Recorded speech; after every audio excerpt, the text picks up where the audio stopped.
ഭാര്യ എന്നെ പഠിപ്പിച്ചതും വക്കീലാക്കിയതും ഒക്കെ അങ്ങേര് തന്നെയാ. പക്ഷെ നിങ്ങൾ ആരും ഓർക്കാത്തൊരു കാര്യമുണ്ട്. ഈ വീടും സ്വത്തുക്കളൊക്കെ എനിക്കും എന്റെ അമ്മയ്ക്കും കൂടി അവകാശപ്പെട്ടതാ.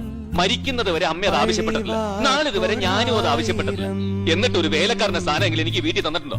ഒരു ദിവസം എനിക്ക് ഈ വീട്ടിൽ തല ഉയർത്തിപ്പിടിച്ച് നിൽക്കണം. അതിനെനിക്ക് കേസ് ജയിച്ചേ പറ്റൂ. നീയും നിന്റെ അച്ഛനും പ്രതീക്ഷിക്കുന്നതിൽ 10 ഇരട്ടി കരുത്തോടെ ഞാൻ ഈ കേസ് ഇനിയും പൊക്കും.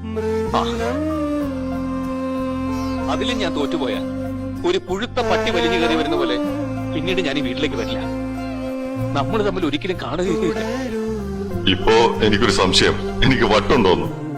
അല്ലെങ്കിൽ തന്റെ വാക്ക് വിശ്വസിച്ചിട്ട് ഞാൻ അങ്ങനെയായിരുന്നല്ലോ. ഞാൻ നന്നായി തന്നെ കേസ് വാദിച്ചത്.